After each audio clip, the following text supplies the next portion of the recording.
Bismillahirrahmanirrahim. Assalamualaikum warahmatullahi wabarakatuh. Waalaikumsalam warahmatullahi wabarakatuh. Perkenalkan, kami dari anggota IKI UII, istri dari Bapak Muntoha, dosen Fakultas Hukum UII.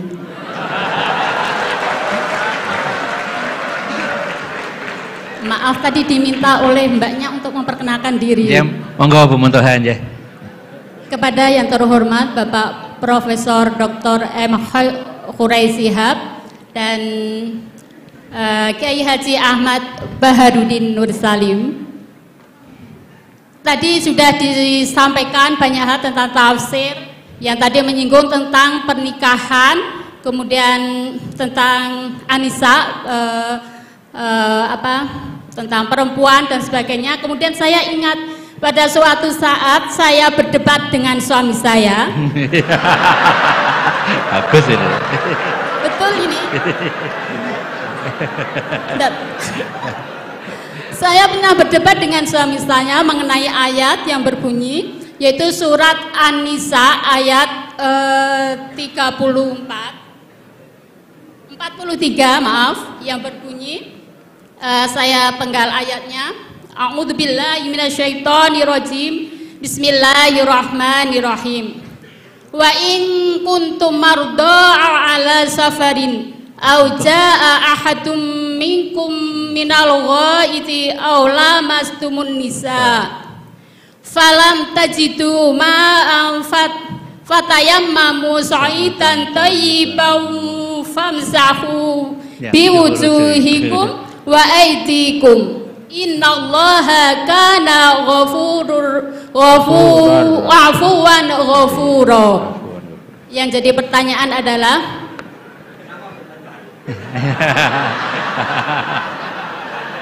ya, sampai hampir bertengkar karena ayat tentang ayat yang berbunyi aula mastumun nisa. Oke, aula mastumun nisa. Di sini kami teringat dulu waktu masih kuliah di IAIN, pelajaran usul fikih, yang mana dosen saya almarhum beliau sudah Pak Nur Madawam, beliau menerangkan tentang arti dari aula mastumun nisa, di mana beliau sebenarnya tidak bisa memberikan jawaban yang pasti. Hanya beliau menyampaikan perbedaan pendapat dari kata aula mastumun nisa, yaitu ada dua mazhab. Yang satunya berpendapat bahwa aula mastumun nisa itu artinya adalah menyentuh, dan mazhab yang satunya saya lupa mazhab apa, itu maknanya adalah berhubungan suami istri. Nah, pada suatu saat saya berdebat dengan suami, yang mana untuk memastikan sebenarnya makna dari aula mastumun nisa itu apa.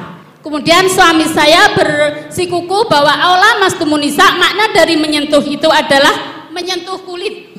Nah, kemudian saya bersikuku bahwa makna dari aula mastumun nisa itu adalah berhubungan.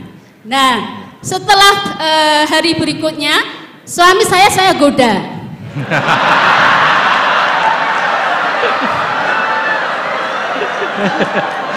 Ini ya, kontekstual ini. Saya goda. Setiap habis wudhu, suami saya goda dengan saya sentuh kulitnya. Kemudian suami saya mengulangi untuk wudhu kembali. Kemudian berikutnya sudah wudhu, saya sentuh lagi. Batal kan? Pendapatnya batal karena aula mastumun nisa tadi pendapatnya adalah menyentuh kulit. Batal. Jadi beberapa kali saya goda suami saya, setelah wudhu saya sentuh kulitnya dan mengulangi wudhunya. Dan berikutnya, karena saya masih waktu itu berpegang bahwa menyentuh itu adalah berhubungan suami istri. Nah, yang jadi pertanyaan Prof. Khurai Shihab yang kami hormati adalah makna tafsir daripada ayat aula mastumun nisa yang sebenarnya itu yang mana? Apakah sekedar menyentuh atau berhubungan suami istri? Demikian pertanyaan. Terima kasih. Assalamualaikum warahmatullahi wabarakatuh. Waalaikumsalam warahmatullahi wabarakatuh. Jawab juga ya, kenapa bertengkar? Terus pertanyaan kedua, kenapa hanya nyentuh saja tidak diteruskan?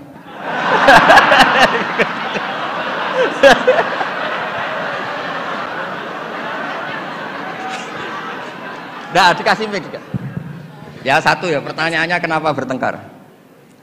Jadi bertengkar dalam arti bercanda ya, tidak bertengkar yang serius dengan nafsu amarah tidak. Tapi ini bertengkar dalam arti memperdebatkan tentang ayat yang berbunyi aulamasti munisa tadi. Aulamasti munisa. Setelah nyoba menyentuh kok kenapa suami nggak tertarik meneruskan? Itu pasti Pak. Itu pasti. Sebab kan ditinggal wudhu lagi tadi.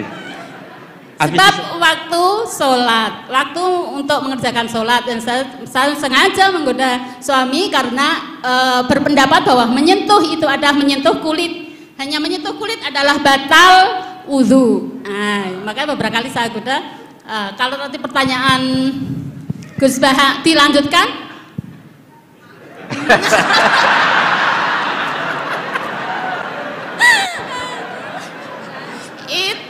Menunggu waktu. Menunggu waktu. Nggak begini ya. Ini tadi saya minta Pak Warsono ikut berdiri ini yang punya badan wakaf yang ketua. Begini. Yang jelas jangan memicu kata Pak Rektor dulu MZU dan Newcastle United sama apa? Manchester United. Karena ini sudah jadi madhab identitas. Kalau yang seperti itu NU, seperti ini Muhammadiyah, kayak kunut lah. Kunut itu NU, tidak kunut itu Muhammadiyah. Berarti Imam Syafi'i itu NU, Abu Hanifah itu Muhammadiyah. Begini, kita kan nekuni itu ya, nekuni sekali. Saya bilang nekuni sekali bukan niat sombong enggak, supaya Anda tahu Rektor milih saya jadi ahli tafsir itu tidak salah. Memang benar-benar saya tekuni. Profesor Zaini maksudnya bukan. Dekat. Oh ya ya. Ya tadi karena saya sebenarnya sudah uzlah tadi yang Pak Kores nggak pernah setuju. Begini ya. Dalam kitab Ahkamul Quran yang ditulis Imam Baihaqi meriwayatkan makalah-makalah Imam Syafi'i, beliau jelas ngendikan, lamisa dari mulamasah. Mulamasah itu nyentuh. Naha Rasulullah an bai'il mulamasah. Ini saya cerita Imam Syafi'i dulu, nggak cerita suami Anda, enggak cerita Pak Muntaha Anda. Naha Rasulullah an bai'il mulamasah. Nabi itu menyegah, melarang jual beli yang hanya unsur disentuh, kemudian itu pengganti kata luzum. Kalau sudah disentuh berarti oke. Sehingga beliau yakin seyakin-yakinnya kalau mulamasah terusan al-jassu bil yad, memang menyentuh. Nah, satu-satunya riwayat yang populer itu adalah Ibnu Abbas. Ibnu Abbas mengartikan awlamastumun nisa itu au jama'tumun nisa, memang sampai hubungan suami istri. Berarti Anda Ibnu Abbas, suami Anda Imam Syafi'i. Nah, Kiai Jawa itu paling pinter ngerekayasa hukum. Kiai NU itu kalau keseharian, kalau tersentuh istrinya memang wudhu. Kalau banget-banget diteruskan, cantik banget diteruskan. Saya ulang lagi ya, Kiai NU kalau disentuh istrinya wudhu. Kalau cantik banget diteruskan. Nggak nyindir ini cerita aja. Pengalaman Gus Ba. Ya, alhamdulillah berarti cantik banget. Nah, tapi kan madhab Syafi'i itu ada problem, yaitu beliau meyakini dan hampir semua ulama meyakini kalau tawaf itu harus suci. Dan kalau berdesaan di Ka'bah, zahmah itu kan pasti kesentuh perempuan. Nah, di bab ini KBIH memberi saran, sudahlah di bab ini intikal madhab, kamu kesentuh perempuan atau sebaliknya tidak batal. Tapi di kehidupan sehari-hari memang perasaannya orang-orang Syafi'i, sebenarnya itu orang Syafi'i bukan orang NU, tapi sudah diambil alih NU. Sampai ketahuan Pak Kures itu kalau di kampung-kampung, enggak Sayyidina NU, enggak Sayyidina ya Muhammadiyah. Kalau kunut, padahal kita yang nekuni madhab tidak ada seperti itu, ini Syafi'i, ini Maliki ini. Nah, tapi jangan juga nanti terus beralih, ini madhabnya Pak Muntaha, ini madhabnya istrinya. Wah, malah ada pendiri madhab baru nanti dalam Islam. Ya, jadi konflik Anda, berdebat Anda bagus lah. Jadi kesannya UI itu di rumah pun ilmiah. Jangan sampai debat begini. Itu gaji kamu di UI hanya sekian, tuntut Pak Warsono, jangan gitu. Itu kan tidak ilmiah. Alhamdulillah lah itu bagus. Teruskan saja debatnya. Ya jelas ya memang begitu riwayatnya begitu. Ya Anda nanti terserah. Kalau dalam ilmu tasawuf, mazhab itu gampang. Kamu yakin tidak ketemu Allah dengan pendapat itu? Mazhabun al-Qawwahabi. Kalau dalam ulama, hadza madhabi al-Qawwahabi. Ini pendapat saya yang sampai ketemu Allah itu saya siap. Makanya saya ini bukan sok-sokan ini mengatur di depan Pak Quraisy, saya tidak mungkin bohong. Saya itu jadi kiai besar itu susah dan sungkan. Karena terus dihormati, disubyo-subyo. Jangan-jangan ini bagian duniawi. Sehingga saya kalau di rumah, tanya istri saya, keluarga saya. Kalau di rumah itu saya sering jenguk kiai-kiai madi, ini kiai kampung. Ini sebagai kafaro saya, jangan-jangan saya kenal rektor UI itu bangga, kenal ketua badan wakaf bangga. Sehingga ini urusannya hanya bangga-bangganan, keren-kerenan. Sampai segitu tradisi di keluarga saya ini. Karena ya memang itu tradisi. Dulu itu namanya Imam Syafi'i itu top terkenal. Tapi punya mitra debat, itu namanya Saiban Ar-Ra'i. Itu pengembala kambing miskin. Suatu saat Imam Syafi'i jenguk ke Saiban Ar-Ra'i ini. Tanya, menurut kamu zakat itu wajib pada siapa? Kata Saiban Ar-Ra'i, menurut kamu apa menurut saya? Ya menurut kamu, saya tanya kamu ya menurut kamu. Ala kulli ghaniyin wa faqirin. Zakat itu wajib bagi orang kaya dan orang fakir. Loh kenapa? Masa orang fakir sudah miskin wajib zakat? Memangnya orang fakir hartanya bersih semua? Enggak kan? Saya memberi contoh itu nyuwun sewu, tambahannya menyinggung. Di kampung saya itu kan kalau ada acara misalnya haul atau pengajian atau apa.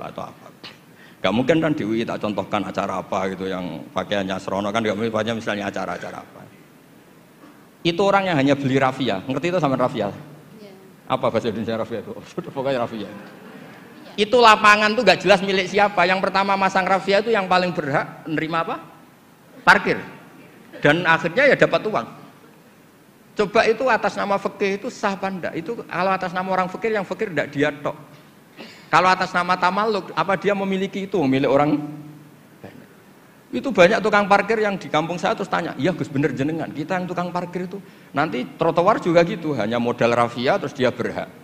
Artinya apa? Rezeki orang miskin juga banyak yang masalah kalau nggak dizakati itu. Terus Imam Syafi'i tertawa-tawa. Ya tertawa-tawa artinya terjadi madzhab bersama. Negara hanya mewajibkan zakat sama orang kaya, karena itu yang harus dituntut kalau udah zakat. Tapi orang miskin silahkan, yang merasa rezekinya juga macam-macam itu juga harus zakat, karena zakat itu filosofinya itu kan tathhirul mal, mensucikan harta. Dan kita tadi, wong nggak ikut punya lapangan, nggak ikut punya trotoar, hanya modal rafia, terus kita yang berhak, orang lain tidak berhak, padahal orang lain ini bisa lebih miskin ketimbang kita. Nah itu pentingnya debat. Itu lebih mutu timbang debatnya suami Anda dan Anda ini, Saiban Ar-Ra'i. Tapi itu bagus, itu kasih bonus Pak Rektor, itu hebat itu. Di rumah masih debat fikih itu hebat itu. Dia nggak tenawar. Terima kasih.